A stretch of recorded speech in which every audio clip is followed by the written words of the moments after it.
Well, viewers, it's precisely 8 p.m. in Banjul, and welcome to the news. And first, the headlines. Officers from the prestigious Nigerian Army War College visited President Barrow amid a study tour in the Gambia. Various banking executives shed light on monetary accounts operated by former President Jammeh. Plus, Gambia will play host to the second edition of the West African Paralympic Championship, set to bring the continent to the Smiling Coast. And Zimbabwe army chiefs have called for restraint as jubilant celebrations after resignation of long-time ruler Robert Mugabe caused acts of vandalism. Well, now, viewers, these and more coming ahead. I am Tenenjite. Another news in detail. Officers from the prestigious Nigerian Air Force War College Wednesday paid a courtesy call on the President and Commander-in-Chief of the Gambia Armed Forces, His Excellency Adama Barrow. The officers are on a study tour, as we hear in this report by Mamoudou Jallo. This is the third such visit by Nigerian military personnel pursuing higher courses in various military colleges. These officers are students from the Nigerian Air Force War College on a mission to the Gambia. Led by Air Commodore MC Naji, the men are in town to learn more about the country and its people as part of their studies. A study tour is part of the college curriculum, and it helps to strengthen the lectures, presentations, and discussions in the syndicate room. It strengthens the participants' knowledge on what has been gained. We go out in the field to compare what has been taught in the classroom with what is the situation on the ground. The theme of the study tour is military and nation building, national development, lessons for Nigeria. The Nigerian Armed Forces has had a long tradition of sending its officers on similar study tours. And for the President, this one will allow them better understand the country and strengthen the cordial relations between Nigeria and the Gambia. The role as a military is very important in every society. It's important, especially if you train to the level of a professional. That professionalism is very, very important. Because that knowledge gives you power, that knowledge gives you understanding, that knowledge makes you to know what is your role in this society. Coming to the Gambia, it's a vote of confidence for us. Because it's a big country like Nigeria, conduct a study tour in the Gambia. Definitely we will be proud of that. For sure, you are on a study tour, but after your tour, I think both of us, Gambia and Nigeria, will benefit from this tour. The President commended the role of the Nigerian Armed Forces in defending democracy and the will of the Gambian people, adding that this shows how important Nigeria is to the sub-region and Africa. And the problem in the Gambia was an African problem. But the most important thing was also the solution was an African solution. This is very important, and we want us to continue on that same spirit so that we can succeed together. It's a great pleasure. You are welcome. The Chief of Defense Staff, Lieutenant General Masare Kinte, said this tour is highly important in the life of these soldiers as they evolve from war fighters to peacemakers. As members of the military, especially at this level of their career, they are looking towards equipping themselves with the requisite skills needed to be able to understand the security context of our sub-region, the developmental context of our sub-region, but also more importantly, this is a point where the senior officer in the military is transformed from being a war fighter to a peacemaker.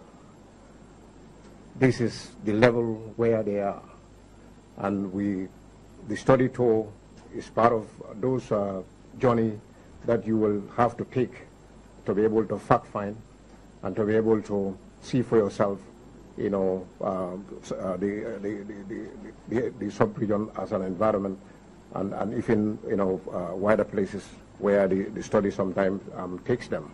The third party will engage various stakeholders whilst in the Gambia before returning to Nigeria. Mamadou Diallo, GRTS News. And now, more banking executives are coming forward to testify before the Commission of Inquiry into Jammeh's financial dealings. The Managing Director of Trust Bank and Guarantee Trust Bank Limited, Ayodele Bolaji and Ibrahim Salah, reappeared before the Commission to provide documents and make clarifications on certain bank accounts operated by the former government. Salijaju reports. First to reappear before the Jammeh Commission this morning at the Jembe Hotel was the Managing Director of Trust Bank Gambia Limited. Mr. Salah presented 2 documents of accounts named National Security Dalasi and Dollar accounts. The signatories are the former president and a former Secretary General in the name of Njoguba. Okay, when was it opened? 19th of April 2012. The Dalasi savings account number is 112-125-32101. Okay, how much money went into this account? There is only one credit transaction to this account. It's for $10 million. You said it's a dollar account. United States dollar account, yeah. How much money went into this account? It was opened with an inflow of $2,100,000. It's from the Republic of China on Taiwan. The Managing Director of Guarantee Trust Bank was the second to present documents to the Jammeh Commission. A facility summary report dated 18th May 2007, prepared by Guaranteed Trust Bank, plus transaction documents. Admitted mark BB 77. The Accountant General Mamadou Lamin Ba was the last to present several documents revealing bank transactions of accounts named Mobilization Account, Tribute to Michael Jackson Account, among others. The Treasury did not make any direct payments to the Kanila International Cultural Festival account. However, there have been some payments that were made to individuals in the form of impress, and these impress, the checks were deposited into the Kanila International Cultural Festival. One of the payments was made to Dr. Njogu Elba, $3 million. Office of the President raised the payment in his name, in the name of Dr. Njogu Elba, which he deposited into the account, the Kanila International Cultural Festival account. Mr. Ba also informed the Jammeh Commission how public funds from the mobilization accounts were spent by the former government. He was later referred to come back next week for more clarification on an account named HEPIC MDRI account. The Commission will tomorrow embark on site visits and will resume sittings on Monday. For GRTS News, I am Sally Jaju reporting. It's busy times at the National Assembly as various select committees embarked on fact-finding missions to departments and government agencies under their watch. One of those is the National Assembly Select Committee on Fisheries and Water Resources, which continued its tour of fish markets in the Greater Banjul area. Kumbaba traveled with the lawmakers and now reports. The Parliamentary Select Committee on Fisheries and Water Resources continue its tour of fish markets in the Greater Banjul area. The tour is part of its fact-finding missions of departments under the committee's regulations.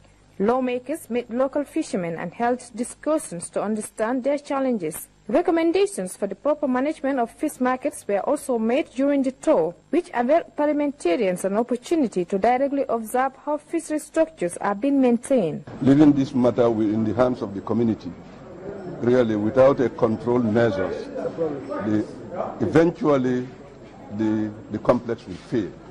So I think there should be a need for the fisheries in collaboration with your company, your council, to come up with a modality as to save this fisheries complex, because this is a very important complex, and this needs sustainability, and then we should try to be very proud that we have something like this. The Bakau Fish Market was the first port of call. Here, fisher folks highlight their constraints and problems hindering the market's development. Fode Jaju is one of those in the fish business. People working here have a very big difficulties concerning about, income making. Why? Fishermen will go fish. At any day they have heavy catch. Well, there is no ice, no storage facilities. Sometimes these fish are dumped back to the sea. Among the delegation was KMC Mayor Yankuba Kole. He took time to answer relevant questions by lawmakers who raised concerns over the development of the fisheries sector in the area. Tried some time ago to intervene to say council will be collecting and it becomes a row. So we decided to pull our hands again and leave it with the committee again to hold on to it and try to manage it and use the fund to sustain the place. At the helm of the Select Committee for Fisheries, National Assembly member Musa Amul Nyasi assured fisher folks of their continued support to boost the sector's gain. Is that there is serious management gap, and taking from day one when we started having engagements with the ministry up to date, I think this is the place where we have seen very serious alarming situations.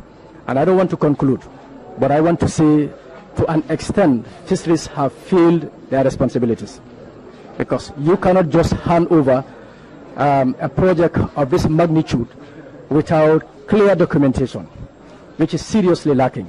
And as a committee, we are not going to sit back and relax. Like I said earlier on, we are showing concern in the development and welfare of Gambians. The Backwater Tipper Garage was the final port of call. The Vice President of the Backwater Tipper Garage Committee, Omar Toure, told the Select Committee that their major challenges includes the need for a standard garage, electricity and water supply, which he said hindered the center's operation. At the end of the discussions, lawmakers assured their commitment and continuous engagement with concerned ministries to ensure that issues raised are being placed before lawmakers for scrutiny and effective implementation. Reporting for GRTS News, I am Kumaba. Still in the National Assembly, the Select Committee on Health Tuesday visited Farafenni General Hospital as part of its nationwide tour of health facilities. Mariama Balde has the rest. The main aim of the tour was to discuss some of the major challenges in the health sector and how these challenges can be addressed. The Chief Executive Officer of Farafenni General Hospital, Wande Fasamate, lauded the initiative. He explained to the deputies some of the challenges confronting the hospital. Among them are inadequate nurses and midwives and non-availability of biomedical technicians. Sometimes we experience redeployments of recent, from 2016 to 2017, we lose three Gambian doctors. One absconded, 2 were redeployed, and they are not replaced. Biomedical equipment. Some biomedical equipment are faulty, inadequate in numbers, including anesthetic machine, X-ray machine, oxygen concentrators, dental chairs, delivery bed, autoclave, nebulizer, suction machine. We don't have a technician in the hospital. We rely on the technicians at Central to come and address our needs here. And sometimes it's really very difficult, getting them from there to here. The Regional Health Director, North Bank West, Sutering Drame, said poor road network and inadequate staff referrals are huge constraints the hospital and health centers in the North Bank region are facing. You find out that if you're going into Hakalan, it's a very big problem. The last time, some few years back, our ambulance was having a pregnant mother who had a problem, and then they were coming here at night, and then the vehicle had an accident on the way around Nyamilamen. So that is that communication issue is also a problem as far as the region is concerned. Reporting for the news, I am Mariama Balde. And now, experts and stakeholders have met to validate the Gambia's social welfare and protection policy document presided by the Minister of Health and Social Welfare. The 6th Consultative Forum on Social Protection in the Gambia aims to provide platform for policymakers, civil society and development partners to exchange ideas for an inclusive social protection system. Yoro Jallo has the rest in this report. It is a document that spells the outlook and direction of the Gambia social welfare and protection system. Health and Social Welfare Minister Safilo Sise told the forum that the policy paper emerges at a time when significant progress has been made towards reducing poverty and advancing MDGs, SDGs, and Agenda 2063, particularly with regards to child protection and women empowerment. Social protection is not a novelty for the Gambia. It has been a policy priority for the government for some time now. Currently, there is a wide diversity of social protection programs and informal safety social nets that exist in the country. These social protection programs and mechanisms result in positive outcomes for the most vulnerable members of the population, including children, youth, women, disabled, and the elderly. School meals is the biggest social protection safety net intervention in the Gambia, targeting around 100,000 children in over 350 schools in all the regions of the Gambia, with an annual budget of over $4 million per annum. Madam Safilo Sise underscored that the policy document will further strengthen coordination and implementation of the National Health and Social Welfare Agenda, whilst commending the National Social Welfare Protection Steering Committee for their commitment and dedication. A representative of the World Bank Country Office, Madam Ellen, said her office is fully committed to this goal and ready to support the Gambia to achieve the United Nations Sustainable Development Goals. Indeed, in the world which is filled with risks, potential challenges, social protection can help families and individuals, especially poor and the most vulnerable, in many different ways. It can help to cope with the shocks and at the time of crisis. It can help with finding jobs and employment opportunities.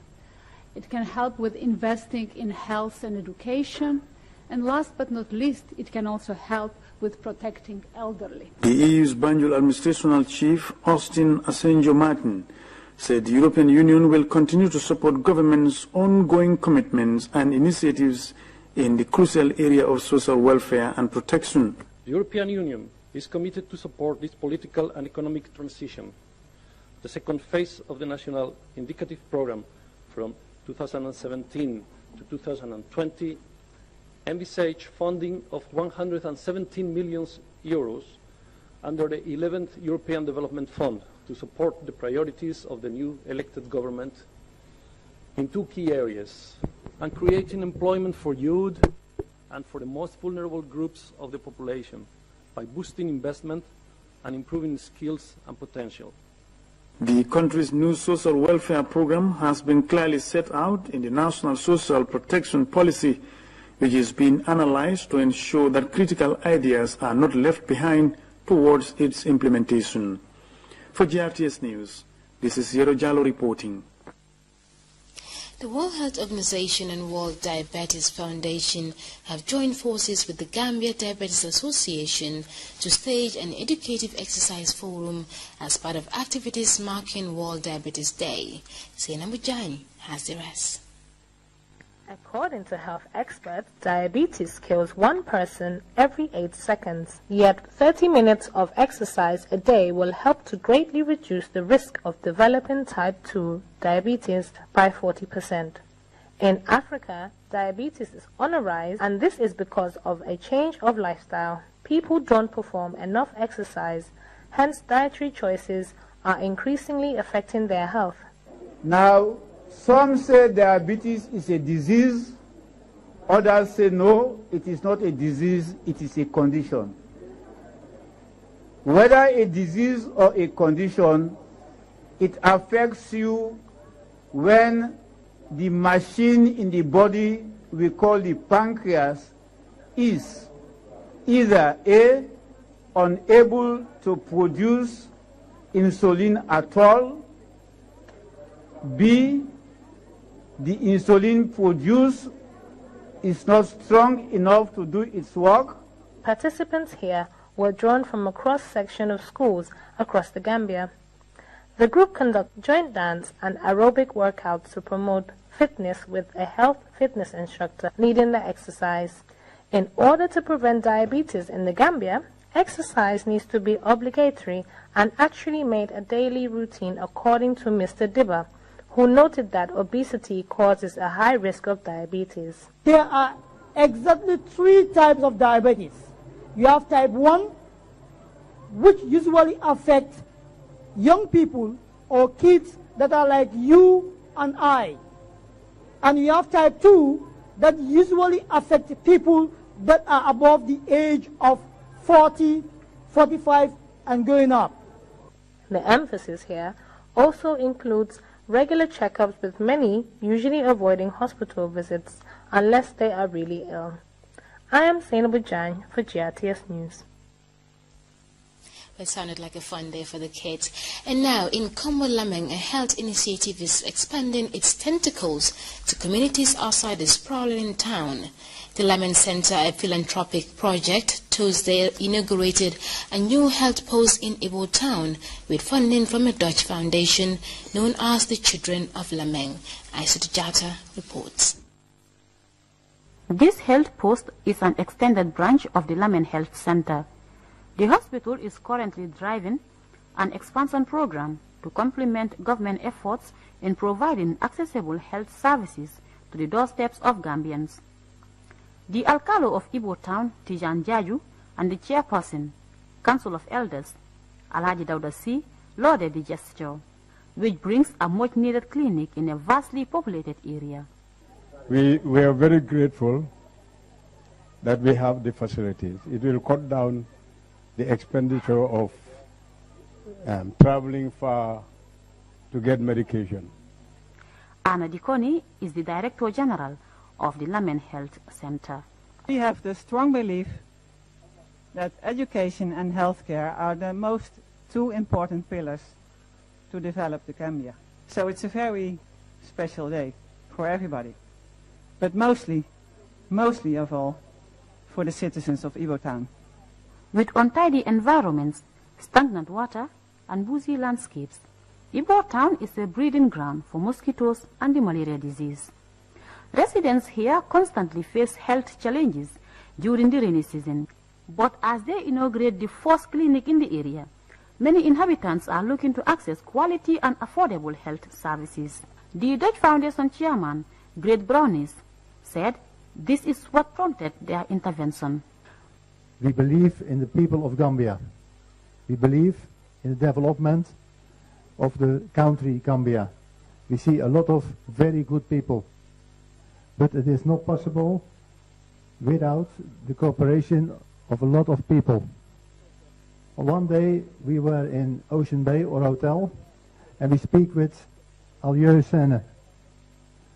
That man told us the situation in Ibo Town. That man said, come and look how bad something is. So on the day we start and go to Ibo Town, and we saw the circumstances, and it was very bad, and we said maybe it's possible to bring here illness with the doctor's post. Ibo Town Women's representative Mariam Swane pleaded to donors and the Ministry of Health to assist in the fencing of the new health post and establishment of a labor ward.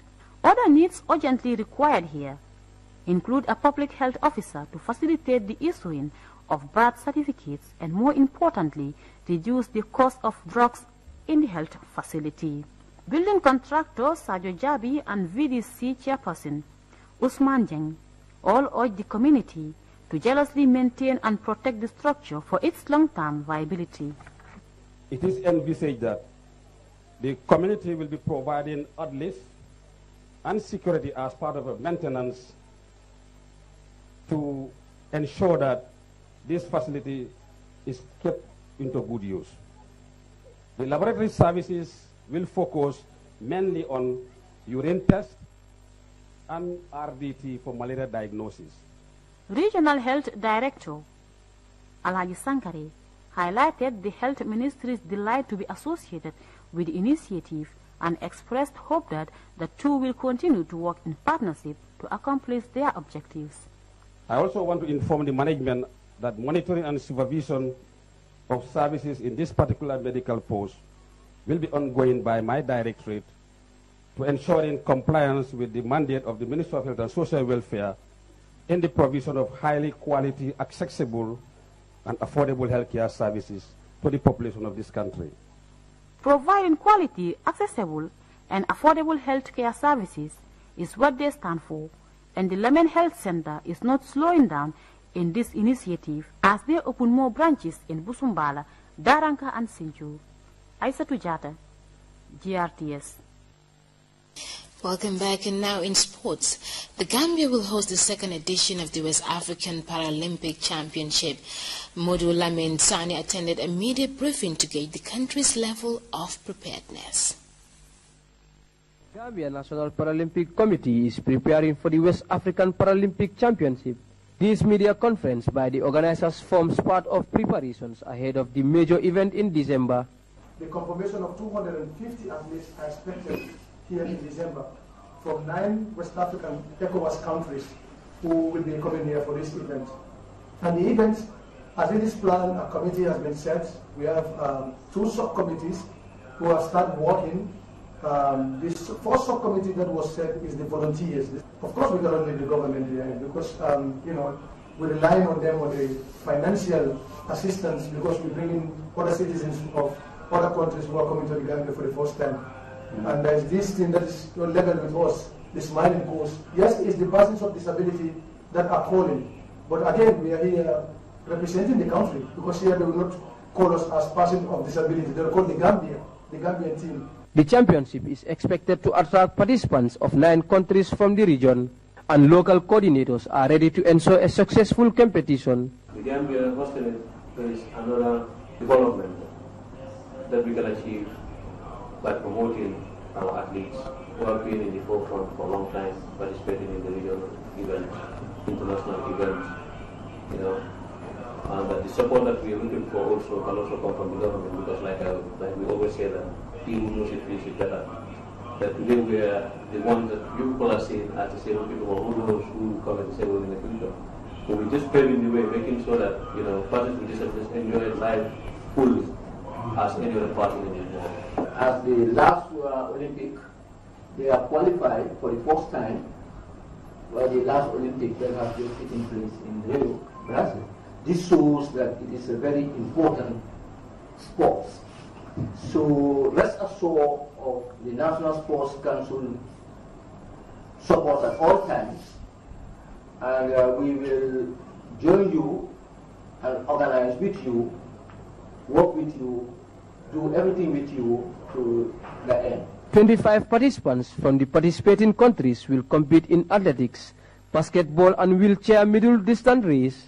As you prepare for this tournament, do you have anything that is challenging you towards this day? Yeah, what we need is just the support of the people and the government. Definitely, we definitely need that support. Because without the people and the government, we cannot make it. Finally, words to your colleagues who are playing right behind you. Yeah, I'm telling them to work hard day and night, definitely, because we need this competition. And this is the first time the whole Africa organizing a tournament like this. So we are fighting for it, definitely. December 3rd is the day set aside for the competition and the day that is meant to commemorate International Paralympic Day. Reporting for GRTS Sports, I am Mudlamin Sane. Welcome back. And now to Zimbabwe. Jubilant Zimbabweans have celebrated late into the night following the announcement of Robert Mugabe's resignation. There have been some incidents of merrymakers getting carried away with reports of vandalism. It has prompted military chief Constantino Chiwenga to call for restraint. Now, CGTN's Tuli Shabalala reports. Celebrations went on well into the night. Ordinary citizens singing and cheering alongside members of the military. I was born in 1980. Mugabe was in power. Up to today, for 3 generations, Mugabe has been in power. Everyone has been suffering because of Mugabe, and nothing was being done. And today marks the new independence. The joy that you are seeing is because the young are looking forward to getting jobs. The young are looking forward to a better future. The young are looking forward to a glorious Zimbabwe. Amid the revelry, Military Chief Constantino Chiwenga has called for restraint. Against the backdrop of the latest developments in our country, your defense and security services would want to appeal to all Zimbabweans across the political divide to exercise maximum restraint and observe law and order to the fullest. Our founded character and tradition as a peaceful and law-abiding nation must now show in practical terms through unconditional observance of the law. But his warning hasn't dampened spirits, as Zimbabweans hope Emerson Mnangagwa will bring much-needed change to their country. Tuli Shabalala. For now, viewers, as the winds of change sweeps across the continent, we'll come to the end of this newscast. But before we go, our headlines once more.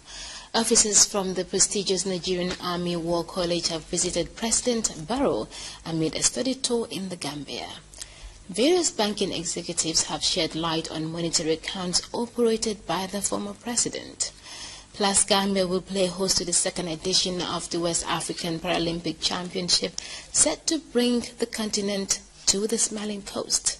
And in Zimbabwe, Army Chief has called for restraint as jubilant celebrants rejoicing in the resignation of long-time ruler Robert Mugabe excites acts of vandalism rather. Well, viewers, that was all in this edition of the news. Again, I am Tenenjite, and do have a pleasant evening.